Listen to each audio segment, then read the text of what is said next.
Guys, we're back. We're still in Florida, and it's the Arnold Palmer Invitational. Half iced tea, half lemonade. You know how it is. We're going to talk all about it. We're live, Fairway to Heaven, talking this week's golf event in 30 seconds. Pop, pop, pop, pop, pop, julep. Pop, pop, pop, pop, pop, julep. Pop, pop, pop, pop, pop, julep. Pop, pop, pop, pop, pop, woo!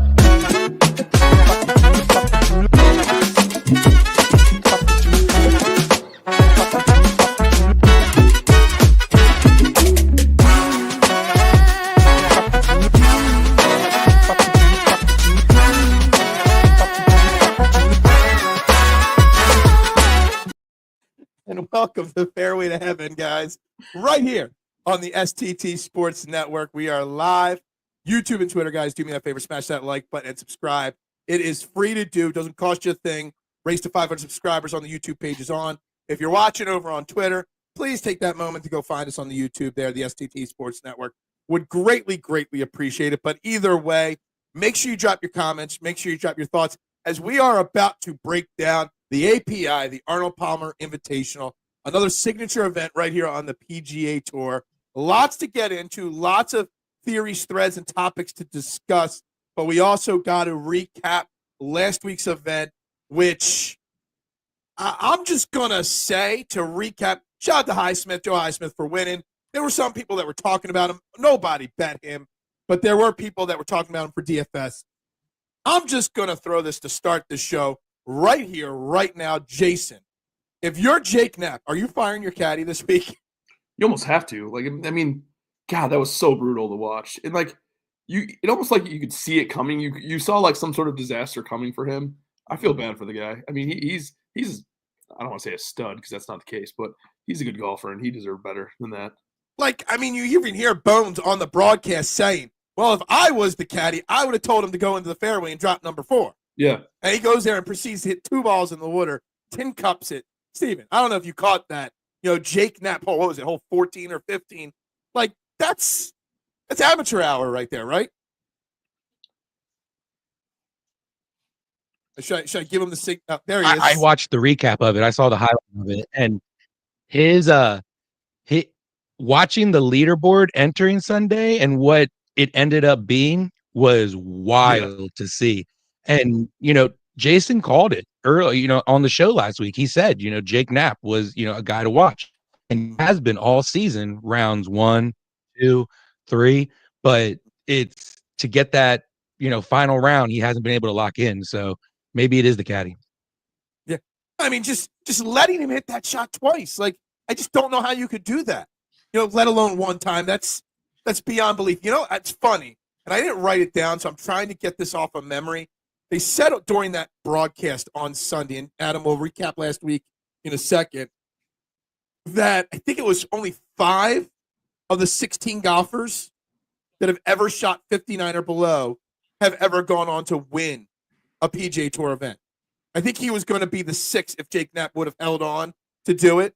It's kind of crazy to think that you could shoot a sub-60 score in a 4-day tournament and have less than a 33% chance of winning the event. Jason, why do you think that is? I don't know. It's really weird. Again, I think it was 5 of 16.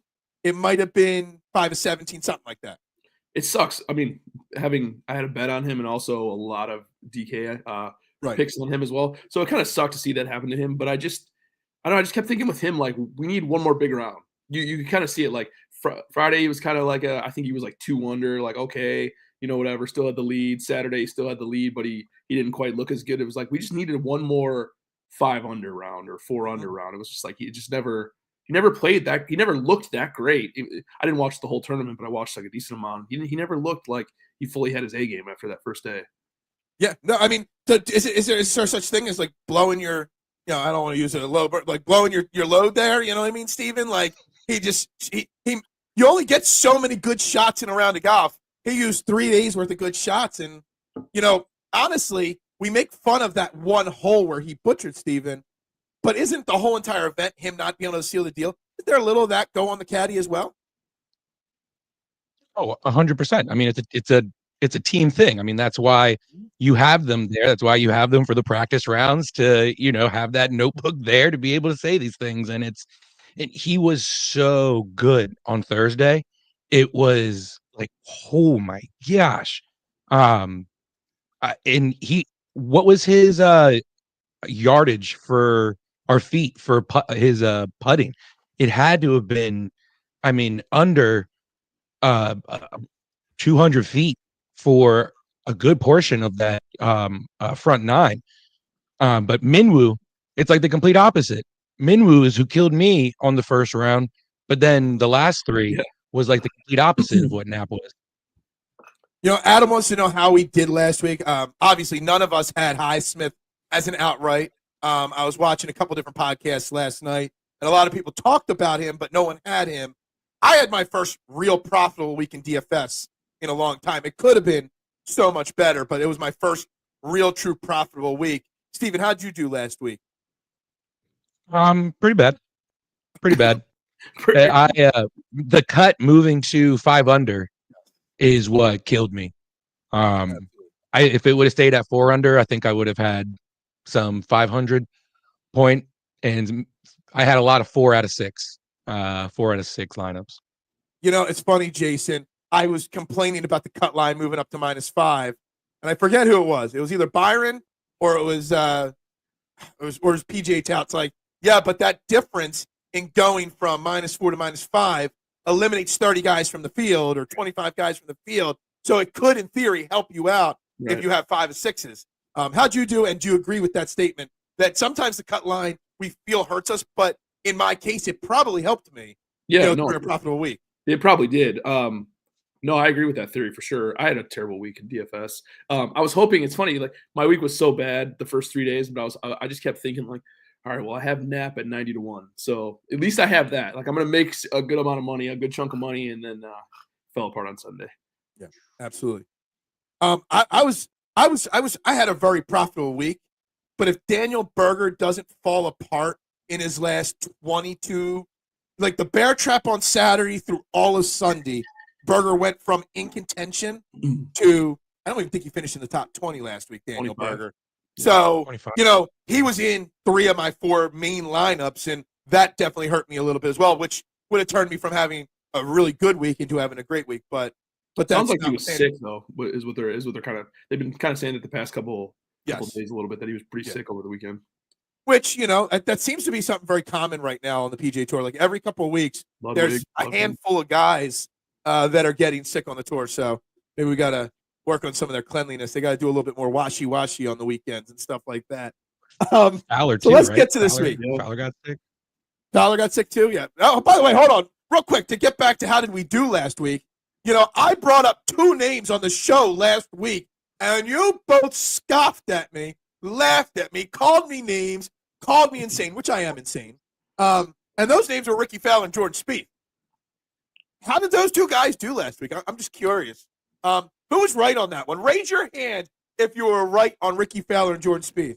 Listen, you ran back the lineup of like 2015. That lineup was going to be money in 2015, and it came out and it did good in 2024 or 2025. So that's pretty impressive. There's a few little nuggets of knowledge up here. What's up, mister? How you doing? I have Michael interview Kim. skills that rival Byron Gumbel and Larry King. Those guys couldn't hold my jockstrap, mister. Just so you know. I'm even better than those guys. All right, let's get to this week because, I think last week was a good week for the PGA Tour. Even though an relative unknown won the event, it was an entertaining tournament, lots of fun. You had the bear trap. I love when there's something like the bear trap that's actually causing issues for golfers, and they got to really think about it. This week, we go to Bay Hill, and when I think of Bay Hill, I think of one thing. I think of, what week was it? 2021, Lee Westwood versus Bryson DeChambeau. Yep. DeChambeau trying to drive every par 4 on that and par 5 hole as much as they can there. That's what I think of. The entertainment value that Bay Hill could bring if you get an overly aggressive golfer. Do you remember it was 2 weeks in a row with Bryson and Westwood? Yes. I was a huge Lee Westwood guy because he looks like my brother-in-law. So I was always a big fan of Lee Westwood. And you guys know I'm a Bryson guy. I'm Team Bryson all the way through. Yeah. But we're there. It's a tough course. It's the first real true all-around test that these golfers will have. coming up in a row here, because you got this, then you got the Players, the Masters will be here before we know it. The first true all-around test for these golfers, 7,400 plus yard course. You got to be able to drive the ball. You got to be able to have a great short game, approach game, long irons, literally everything in play here in Orlando, Florida. So, Jason, talk a little bit of Bay Hill. What are the golfers going to face this week, and what are the key statistics that you're looking at this week? Well, hopefully, we thought last week was going to be a tough test. Hopefully, this actually is a tough test. Can I cut you off for a second, though? Why is that? Because I feel like this is our 5th year doing this. Every year we say that more and more when we're talking golf. It's going to be a tough test, and then next week we say, I guess it wasn't. Why is that? I don't know. That's a good question. That's a really good question. It just seems like, I don't know, last week we thought that the course was going to play tough, and it just seemed like the pin placements made it so easy some of the days. It was just, I don't know, it was a little bit crazy to me. But this week's, I don't see this week, even getting to double digits. I think probably like 8 or 9 under probably wins it this week. It's obviously a long course, 7,466 yards, par 72, Bermuda greens. This course should play really tough. Obviously, the weather's super important. It looks like it might be a little bit windy some of the days, but yeah, this is going to be a true test. Super fast greens also. Do you think, because this is an elite field, it's an elevated event, right? So last week was, what was there? Like, I had the notes here last week. There's, only 15 top 50 golfers, a lot of unknowns who don't have the pressure that the pros have. They could just go for it. What are they going to lose? Kind of mentality on tour. So maybe sometimes they get aggressive when they know they don't know they're not supposed to be aggressive, and sometimes it works out and you get the low scores, like last week. This week, all these golfers in the field, from Scottie, Scheffler right down to Mackenzie Hughes, they've all won before. They know when to be aggressive and when not to be aggressive, so they know how tough it's going to be, so they kind of play a little conservative. Does that make sense at all, Stephen? Oh, 100%. And that's why I love this tournament, because it's really like, okay, we're, like you said, it's gearing up for the Players. Masters isn't too far away. All these guys who have been in and out of lineups, now you're seeing, are in and out of, tournaments week after week, are all coming together now. And it's going to give you that major feel on a course that is, like what Jason said, you might not even see double digits.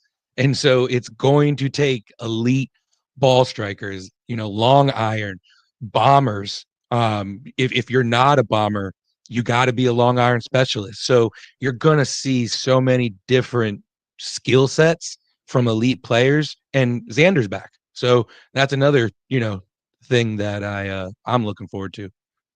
All right, so let's just start right there with this week. Xander is back. He's part of the top of the board. You got Xander, you got Rory, and you got Scottie as the 3 guys priced above 10K. Before we talk Scottie, before we talk Rory, what should our expectations, Steven, be for Xander Schauffele this week? He hasn't played since he played in the Century, right? And that's it. Mm-hmm. He played in the one TGL event. We haven't seen him in 6-7 weeks, and you're making your first week back Bay Hill in an elevated event. You know what I mean? Like, I think his expectations have to be super low this week, or at least us, the fans, and the touts and the pickers have to have very low expectations for him. Yeah, way low expectations. This is gearing him up for next week for the Players. That's why I feel like this was probably on his calendar, his target tournament to come back and be back for.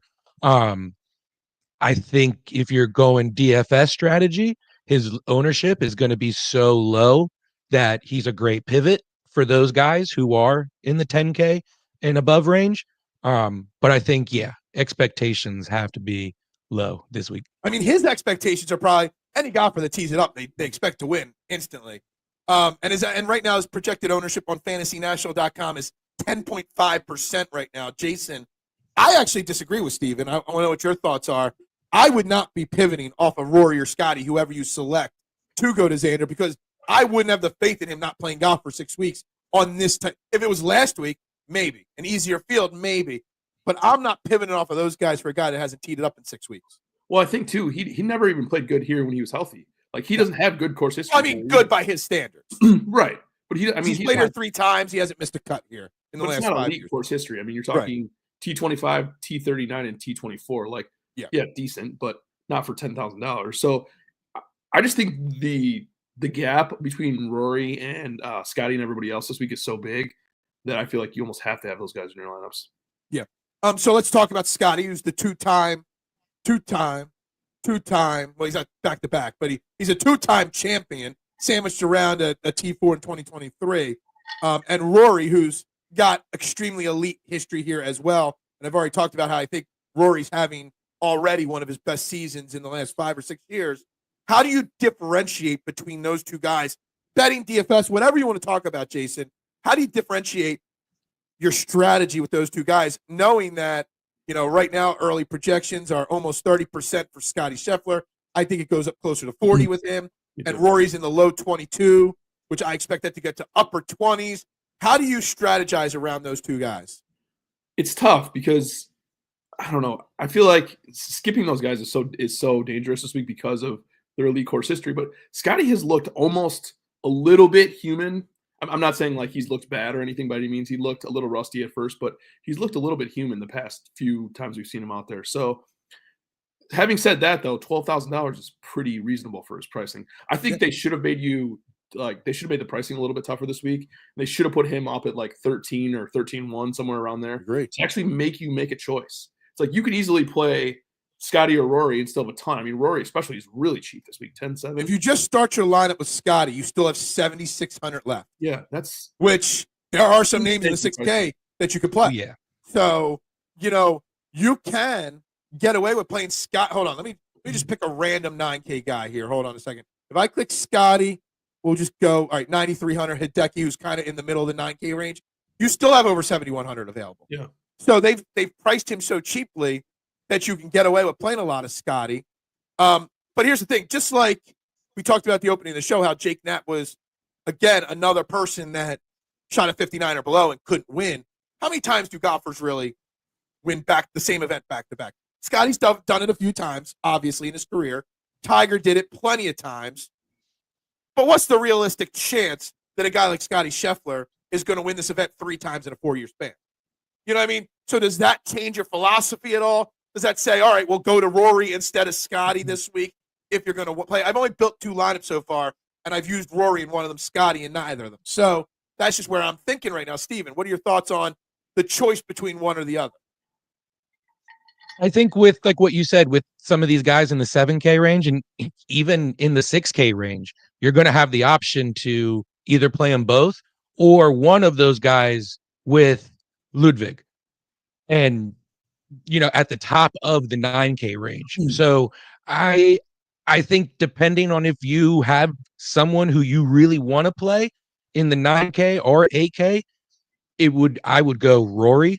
But if not, like, I don't think Scottie having the storyline of winning 3 out of the 4 in the last 4 years, if there's anyone that could do it, it would be him. So that's why I wouldn't be too, hinder or be nervous to play Scottie. But I personally like Rory out of Plus the best Scottie, out of the 10K.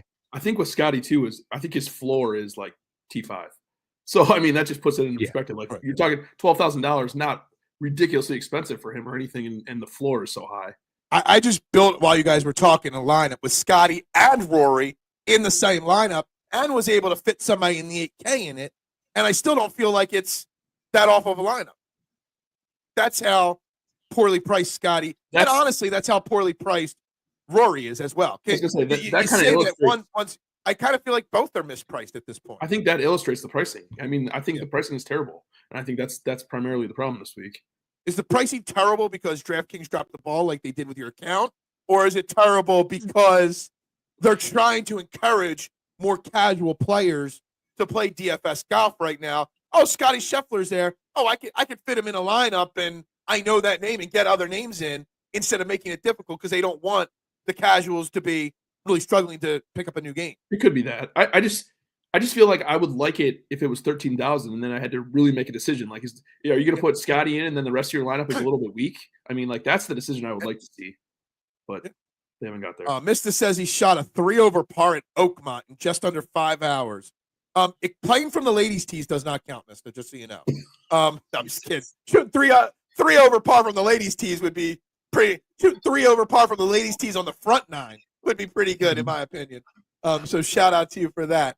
All right, so we're all over the place here, but we both agree, or we all agree, Scottie and Rory, whichever way you go is a good play. We're kind of on the middle line here about Xander, what to do with him. But I think when you get into the 9K range and how there are so many options that it kind of could take the decision work out of it, maybe. Is that the way to say it? Because you've got Ludwig, you've got Colin Morikawa, Patrick Cantlay, Justin Thomas, Hideki, you've got Finau, Fleetwood, Burns. I think I named them all. Only 3 of them are projected to be over 15% ownership at this point. So there's a lot, and I mean a lot of flexibility in the 9K range right now. And in theory, you could build a lineup with 3 9K guys and be in fantastic shape. That's not the worst way to go either, I think starting it, I know Ludwig is getting a lot of steam this week, which I'll be honest with you, I don't fully understand. I mean, he hasn't done amazing here. He's been good, and his game fits you would think would fit the course perfectly. He hits the ball long and straight, which you think would be ideal for here. But I like JT in this range probably the most, and I also like Hideki. I just feel like it's funny because their games are kind of the opposite. JT kind of sprays it all over the place and has been good with his irons recently, whereas Hideki's been like okay off the tee, but so good around the green. So I like those two guys the best. I agree with JT and Hideki. I agree with you on Ludwig. I kind of feel like here's some of Ron Klaus. I love Ron Klaus's trends of winners. And if you're going to play somebody that's 20% or more at the top of the card, you want them to have at least a chance at winning. And some of these stats that Ron puts out weekly, 17 of the 18 made the cut. So I'm just going to page through some of these. Hold on. 17 of the last 20 winners had at least one top 20 finish at this event in the past. 7 of the last 8 had at least a top 15 at this event in the past.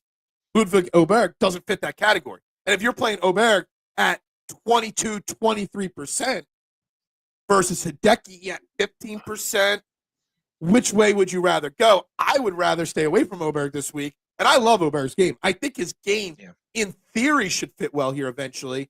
But I'm not sure if it does. Steven, where are you looking at in this range? And just to go off the Ludwig, it's such a course history, course to have that this is the week where lay off of him. And if he plays well, maybe come back to him next week. And it's like, oh, okay, he is what everyone's saying, you don't have to worry about him anymore. But Justin Thomas, just like you guys, I feel like he's back to as close as he's been to that major winning form that he was back in the day. But Cantlay, a T4 and 23 here, T36 and 24. He has had success in the 9K range. He's the only other name. I kind of want to stay away. I mean, Finau, I want to stay away from Fleetwood. I want to stay away from Burns. How he's even at 9K, I don't know. I love Sam Burns at 9K. I'm glad you brought that up. Okay, I know he's missed 2 of his last 5 cuts here, but he's also 6% ownership. He also has a top 10 here. He's also I think he fits the mold for grinder kind of courses.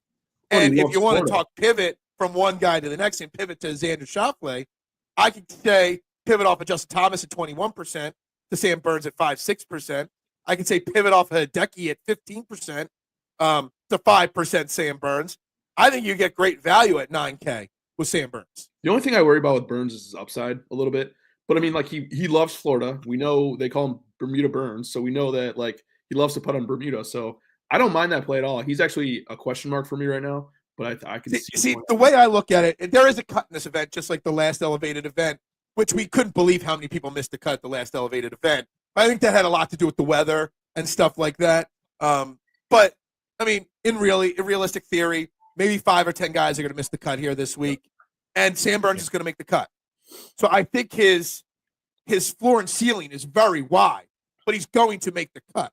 And if the event hangs around at 8-9 under, like you guys are projecting, Sam Burns at 3 under heading into Sunday, if weather's just right, can easily rattle off a 67 and win the event at 8 under.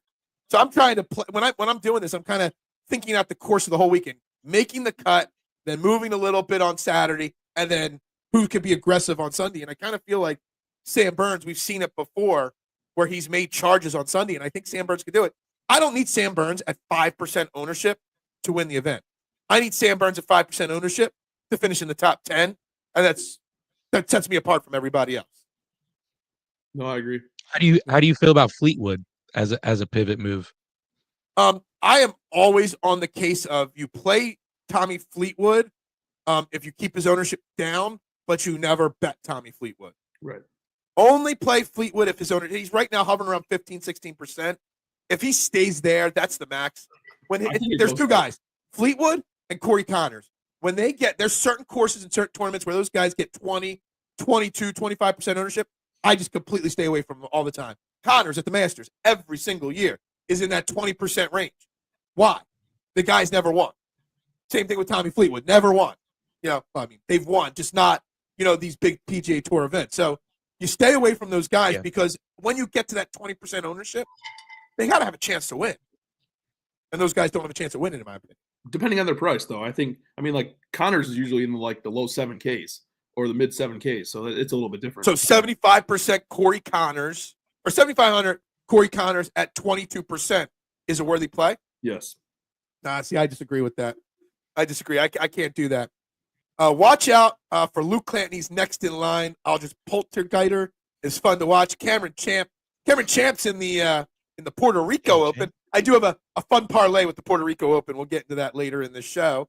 Shout out to my man, that did. I can't remember his name now. We Love Fantasy. I love him. He writes articles. He wrote an article on the Puerto Rico Open this week. The problem is that every guy he wrote about in his article withdrew 5 minutes after he posted the article. So, because there's literally been 37 withdrawals in that event. And still, Justin Sue, Kyle, isn't in the event. But shout out to Justin Sue because Justin Sue won on the Corn Ferry Tour last week.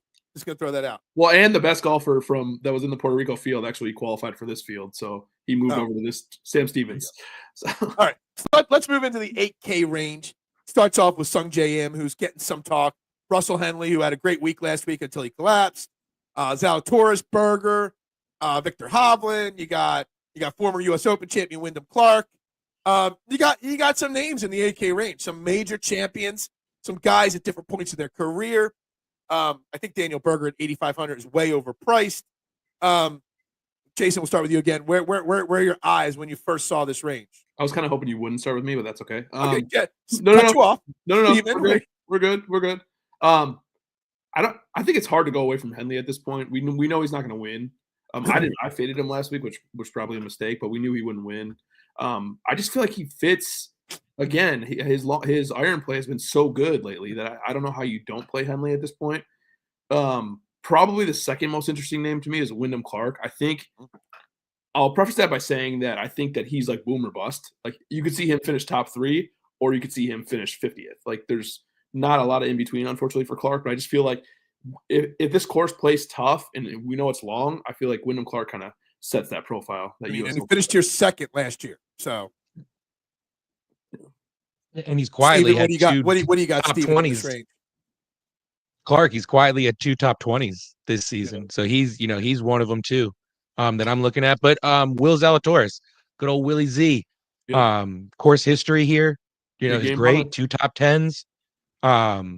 He wasn't great around the green here last year, but if he can get himself close enough, he's one of those guys who loves this course. And so he's a 8.6. He's the other, and then Lowry. I like Lowry just because great course history and then his current form. And I feel like the international guys do well here. International guys do well when weather. You're in Florida, wind will play a factor. Yeah. International guys love grinding type courses. I agree with you on the Lowry International, but I think the 8K range is where you can get your pivots because there's 3 guys, 2 you guys already named, Wyndham Clark and Will Zalatoris, that are right now projected sub 10%. I'm sure it'll go up a little bit over the next next day or so. But also Sung J M is in that low percentage. All the other guys are 15, 18, 16 in the percentage. All those 3 guys, Sung J M, Will Zalatoris, and Wyndham Clark, are all sub 10% right now. And I think you can get that differential in your lineup. They all have great course history at some point in their career here.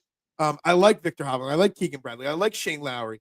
But they're the names I like the most, or the three lower owned guys in this range. That's just personally me. I know Sung J M's missed his last 2 cuts, but I'm willing to bank on Sung J M not missing 3 cuts. I couldn't tell you when the last time he did that, and he's 18th, 21st, 20th, 21st, 3rd the last 5 years at this event.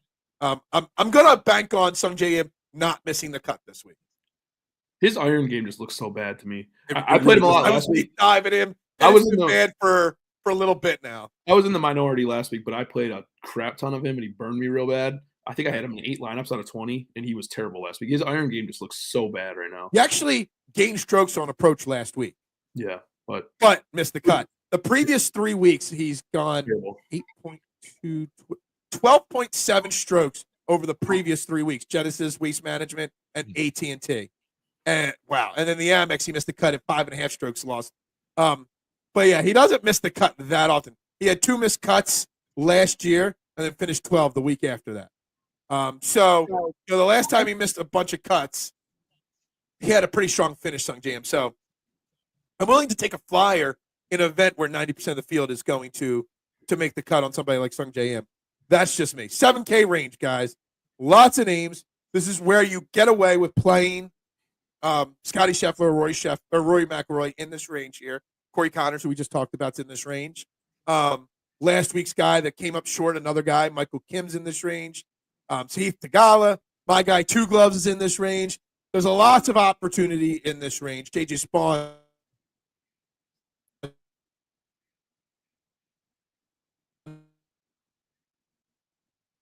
We lose him? I'm here. Sorry. Oh, he's here. Yeah. I can see my thing I get a little notification when my Wi-Fi gets wonky.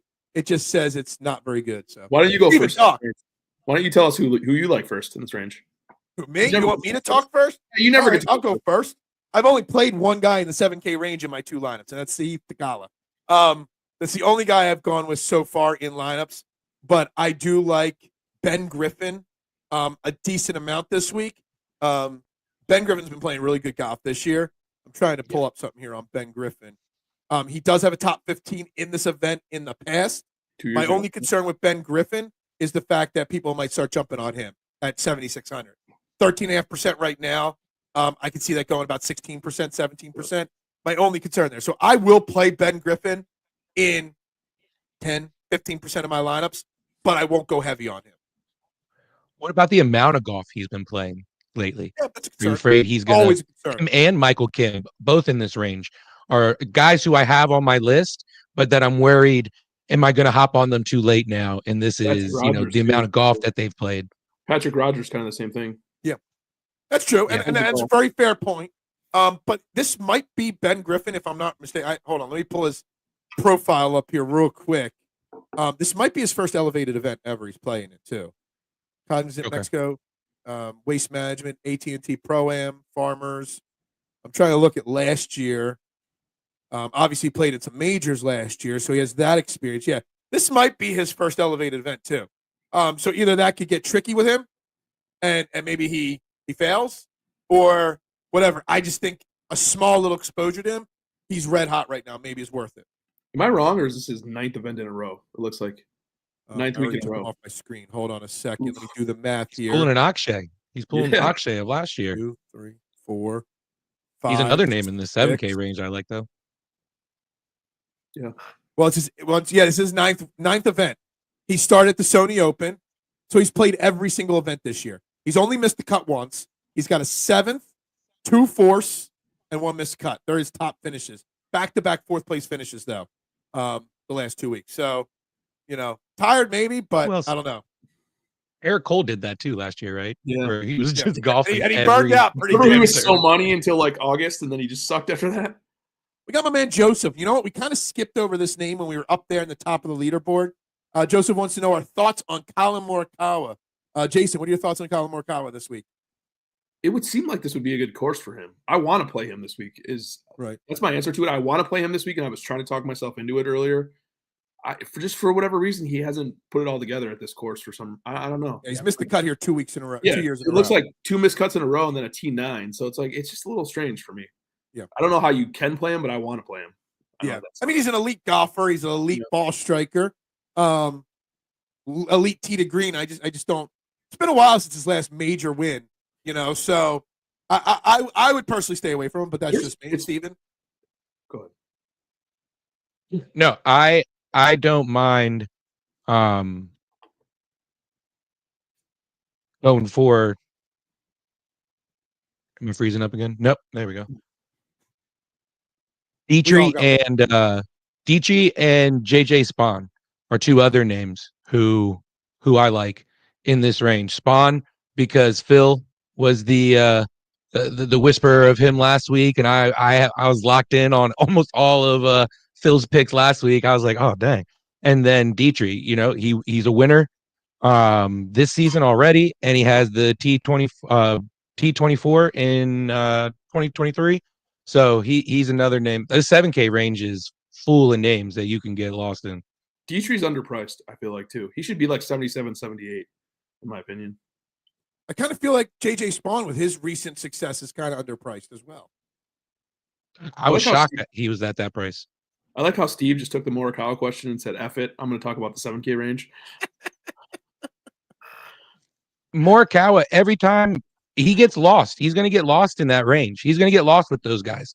His course history, I don't like. And personally, I've played him, and every time I play him, he disappoints, or he has like a great final round. He'll make the cut, and then he has a great final round, and he was just subpar the first 3 rounds. But in a field like this, I tend to stay away from. He's kind of in that weird little group right now of like Cantlay, JT, him, like guys that are like stud golfers that haven't won in a long time.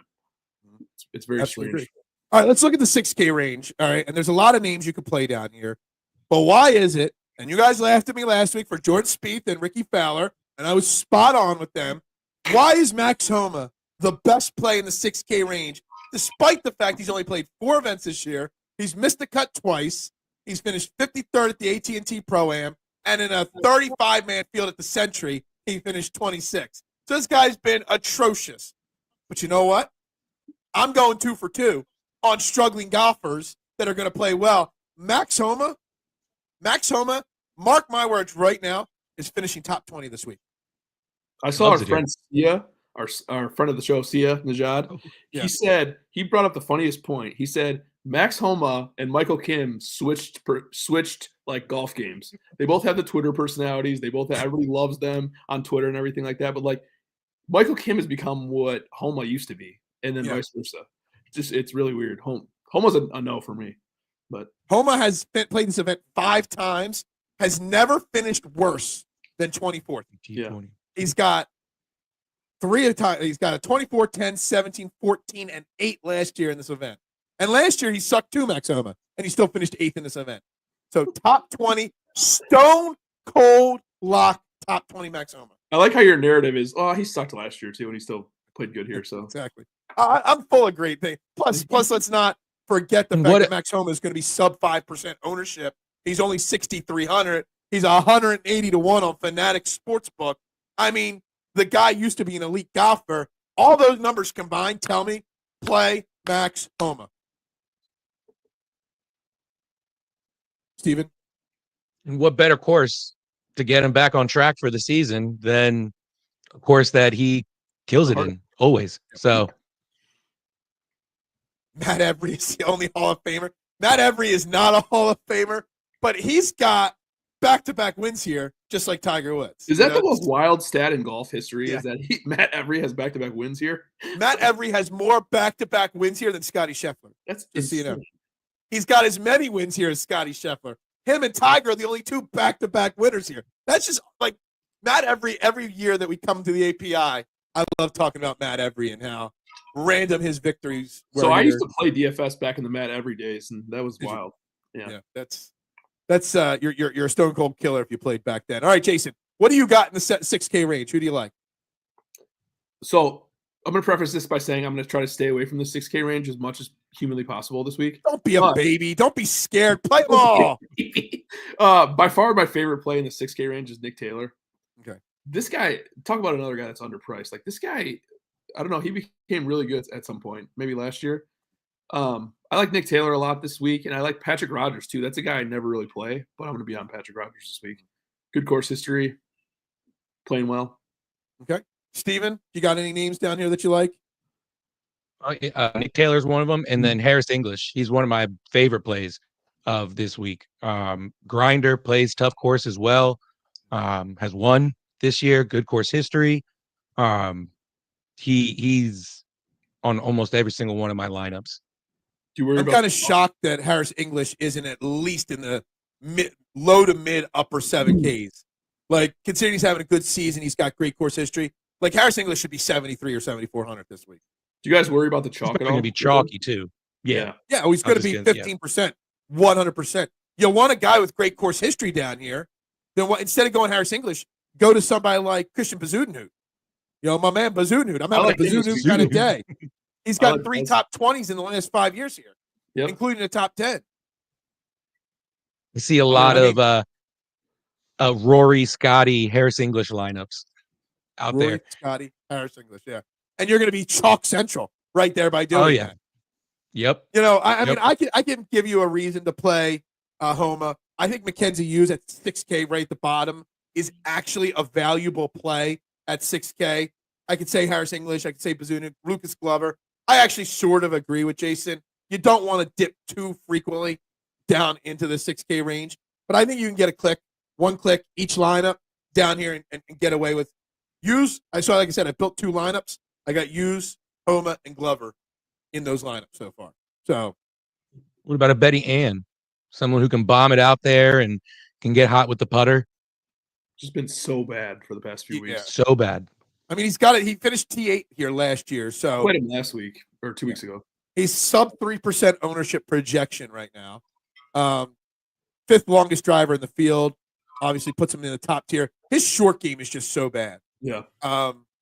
And you got to have a great short game. You're going to have super, super, super firm and fast greens here at Bay Hill. So, and that's why, like, this field, if the greens were going to be projected to be a little slower, I'd be all over Victor Hovland. But because of how they're projecting the greens and the short game to play into effect this week, then I got to stay off of Victor Hovland. So that's the same thing with Benny on for me right there. Those par 5s are going to be so crucial. Yeah, you got to score. I think I read. Hold on. I think it was on Ron Klaus. No, it wasn't on Ron Klaus's stat. No, here it is. 15 of the last 18 winners ranked top 40 on the PGA Tour in par 5 scoring. So 15 of the last 18 top tier par 5 scoring. So there you go. I love this Ron Klaus thing. I'm actually gonna share the screen and put it up there for anybody watching. If you guys aren't following Ron Klaus, he puts out so much free information on Twitter. But here's his. I make sure to read this before I bet all the time. His trends of winners, and there's all these kind of great stats. So just a little thing there for people to pick up on. I think it's very important that everybody always takes a shot here and looks at what Ron puts up there. So I'm going to put up another graphic real quick. We're going to get into lineup builds, one and dones, and our bets for the week. Here is where we stand. One and dones. I'm still in last place, but I'm getting notifications popping up on my screen here. We'll close that. I'm closing the gap in the one and done with Michael Kim's performance last week, and I'm tied for the lead now with another DFS victory last week. So this is where we stand this week, guys. So I won last week, right? So you're picking the order this week. I'm picking the order, and I'm going to go exactly how I did it last week, just without the guest. Rashad, I'm going to go Jason first, Steven twice, and me third. So that's how we're going to go with it. I'm going to pull that off the screen there so I can get my DraftKings lineup up, get my pen. So Jason 1. I'm going to go and Phil 3. A little off the beaten path, I think. Well, not really off the beaten path, but I'm not going to pick Scottie. I'm going to pick Rory. Rory to go. Okay. Rory. Steven. All right. I'm going to go Harris English. All right. I'm going to go. I'm going to put again. I'm going to go. I like to put my money where my mouth is, and I'm going to go right off the bat. Hold on. Quick pause before I pick. How is George Spieth not in the field? The fact that sponsor, it's insanity that he's not in this field. Him and Ricky, absolutely. Arnold loved both of them. It's like that's a travesty. That's terrible. It's a travesty. Kurt Kitayama. Yeah. I mean, It literally, like, golf is struggling for eyes. Yes. And stay tuned. I got a great joke, Mister. You'll get as a golf guy, Mister. On what can bring more eyes to the game of golf. But you got struggling to get eyes, and you got Jordan Spieth, Ricky Fowler, who played phenomenally last week, and they're not in this field. Yeah. It's disgraceful. But anyway, 2 lower-owned guys that you guys weren't thrilled with that I'm going to start my lineup with, and it's going to be Sam Burns and Sung J M. I'm going to go right off the bat with those 2 names there at 9K and 8,900. I like Burns, for the record. Yeah, I mean, you guys weren't thrilled with him this week. Who was the second pick? Sorry, I blanked out.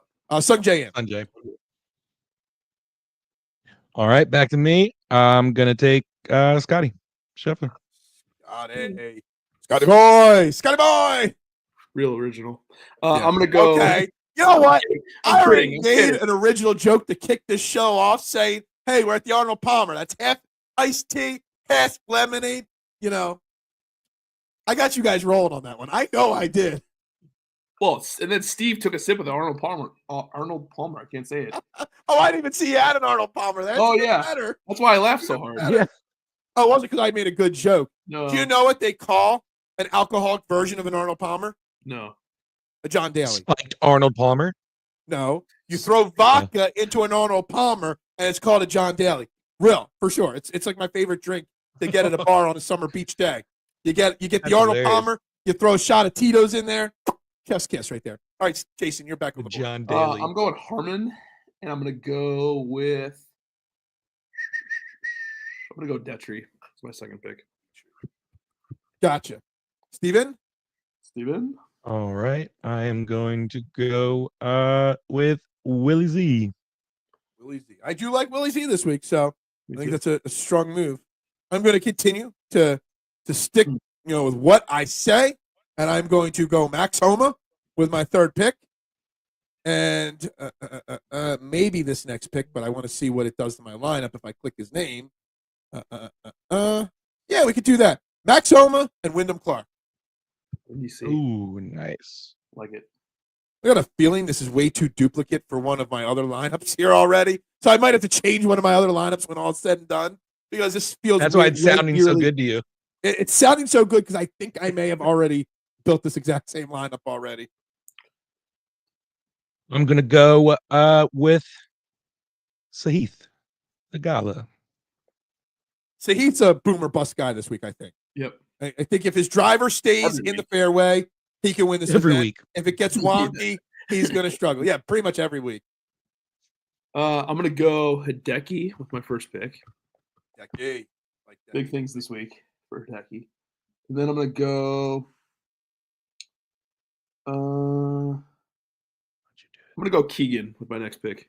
Okay. We didn't talk about him, but another guy with good course history. No, I think that's a fair pick right there for sure. No, and I like your Harmon pick too. He was on my list, and I think just his current form and his ball striking and how accurate he is. Yeah, his irons are usually good. His sorry, Jason. I forgot to write down. Who'd you say again there, Dave? Keegan and Decky. Yeah, Hideki and Keegan. Yeah, it's weird with Harmon because like all of a sudden he's always been a good putter, and all of a sudden his iron game has been elite, and his putter's been horrible. So I don't. It's weird with him. All right, I'm gonna go with. Let me go with old Two Glove Aaron Rye. Ooh, I like that pick. I actually don't like Aaron Rye. I did not bet. I didn't get one comment on my outright post that I didn't bet Aaron Rye this week. But I like Aaron Rye a lot this week, actually. All right. I don't know if he's long enough for this. All right, we're gonna wrap it up with Patrick Cantlay and Shane Lowry.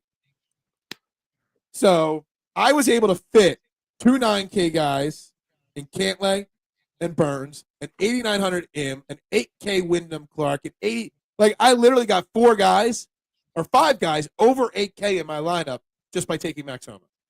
I like that. Yeah, that's a solid lineup. Might be a sixer, 6 for 6er. I mean, we all might in this. We all should have 6 for 6ers if we have anything going for us. They're probably all 4 for 4, 4 yeah. for 6. I'm gonna go with my last one. Jason Day. Very intrigued by him this week. Yeah, I'm very intrigued with him every week, and I just don't know what week it is. I'm gonna go with my favorite sleeper in the entire field. Sleeper-ish. I'm gonna go Minwoo. Minwoo Lee. Terrible choice, but anyway, it's okay. No, I'm just kidding with you. Bomber. Bets real quick. Bomber. Bets this week. Oh, hold on. No, you got your comment in at the last second there, and then he takes Minwoo Lee in his lineup. I was gonna do right that there. anyway. Don't worry. And Mista and anybody watching, we have a DFS contest. If you look, Mista, in the description of this video on YouTube, there's a link to DraftKings, a contest. It's $3 to enter. See if your lineup can beat our lineup. I just submitted my lineup in that contest, so check it out. It's $3 on DraftKings, guys. I'd appreciate it. I got 6 bets this week, guys. I spread it out. I wrote down like 10 names this week to bet, and there's names I wanted to bet, and I just haven't yet. Hideki at 25-1 and Patrick Cantlay at 33-1 are my favorite 2 bets that I've made, specifically the Patrick Cantlay. I think Patrick Cantlay can win this week. I really, truly do. I also got Clark at 60-1, Ben Griffin at 80-1, Steve Tagal at 110-1, and Max Homa at 180-1. All those numbers on Fanatic Sportsbooks. Steven, I've been telling Jason, everybody watching, I'm going to have to start sharing out my Fanatic Sportsbook link because the odds on Fanatic Sportsbook are anywhere from 10 to 30 points higher on every single golfer. I mean, Max Homa was 150-1 on DraftKings. I got him at 180-1. The only one that looks like I got him at 150 on DraftKings. Hideki was 28-1 on Fanduel. He was originally 25-1. Yeah, he was the same early. Yeah. His numbers shifted. I got these early. Cantlay was 28-1. I got Cantlay at 33-1. Wyndham Clark was 10 points higher.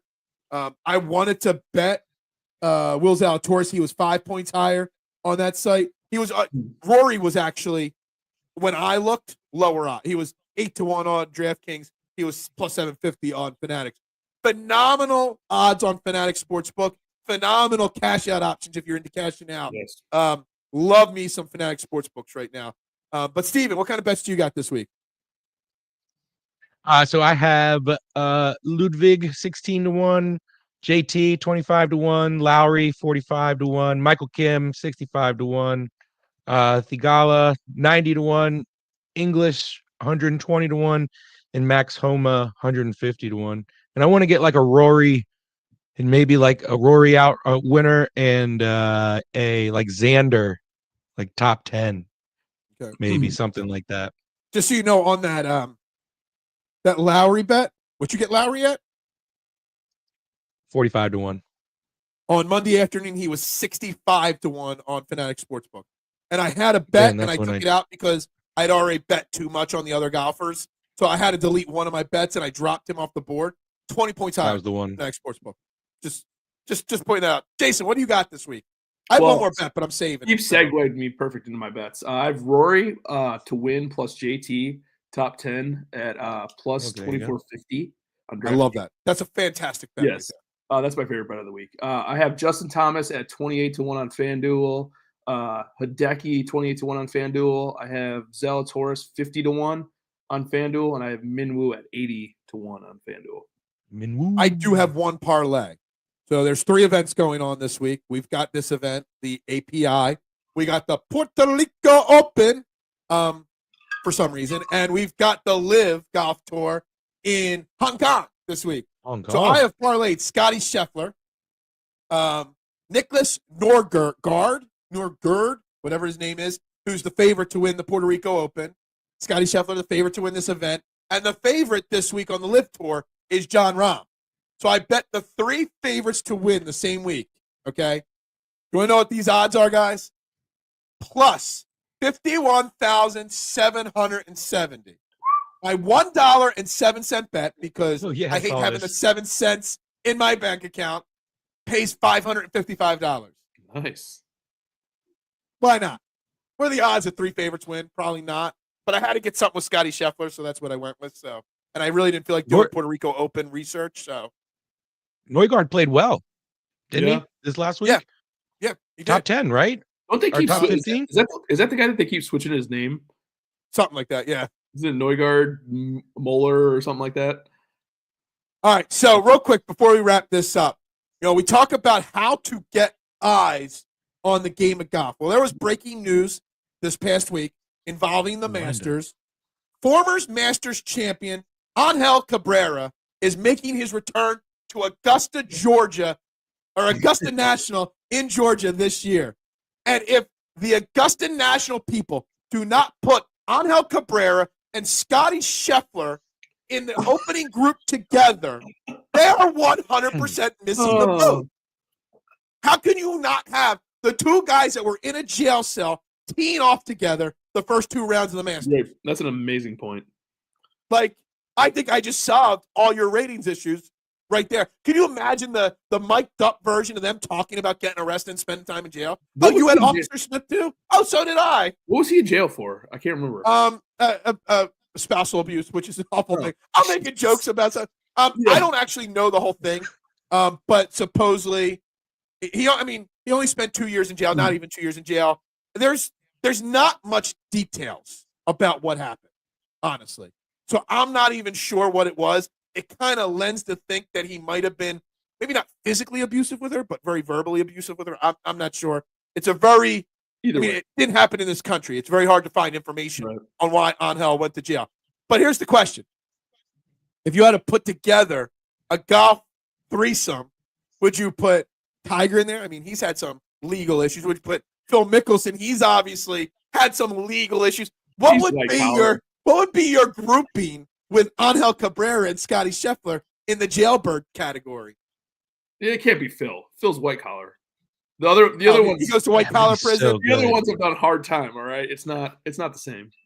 I feel like Phil could get them to say some stuff that they didn't want to say, though. True. I bet you he'd be wearing a wire. Phil would be he'd be wired up for sound, right? Sorry, we didn't do the one and done. Cabrera, we gotta do one and done still. Oh, one and done still. Sorry, I was so excited to talk about Angel Cabrera and Scottie Scheffler so being off together. I was jumping right to it. Why not? All right, so what are we doing with one and dones this week, guys? You're going first, buddy. I am going first. I'm not prepared to go first, though. Let me look at my board here again. Let me think about this. A name that I haven't chose that I'm not. Oh, see, I was just going to go. See, that's why I haven't written down. You're going to go Max Homa for sure. I was going to go Max Patrick Homa. Cantley, but I used Patrick Cantley already this year. Oh, man. I will go Sam Burns. Ooh, like it. There you go.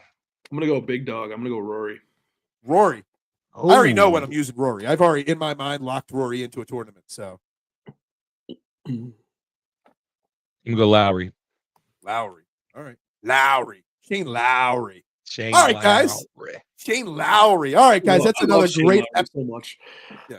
Whenever I hear the name Shane Lowry, I just have to say Shane Lowry, like someone used to say Mike Lowry in Bad Boys. You know, I just have to say it like that. I just got to say it like what's his name? I can't even think of his name off the top of my head. Not Will Smith, the other guy. Martin Lawrence. Yeah. Martin Lawrence. Shane Lowry. I just say it like him. So love that name. Anyway, guys, everyone, thank you for tuning in. If you're watching this on replay, please hit the like button, hit the subscribe button, and drop your questions, whether it's on Twitter or on YouTube. I check them all. We'll respond to them all. Again, please enter our DFS contest. Link down below. I'd greatly appreciate it as well. We'll be back next week. Players Championship. I think the Players Championship next week deserves a special guest. I don't know who that special guest is. I'll leave that up to Jason. Maybe Jason will find us somebody special to come on next week for Players Championship, which is personally one of mine, if not my favorite tournament of the year. So it's my number one dream course, playing TPC Sawgrass. So super looking forward to that, guys. Steven, for Steven Fuentes, for Jason Sullivan, I'm Phil Stiefel. Everybody have a fantastic day. What did I? Oh, yeah. Go mix yourself up some iced tea and lemonade. Maybe if you're feeling frisky, add a little vodka into it. The Arnold Palmer Invitationals this weekend, guys. We'll be back next week. And bubbles up to y'all. Pop, pop, pop, pop, pop, julep. Pop, pop, pop, pop, pop, julep. Pop, pop, pop, pop.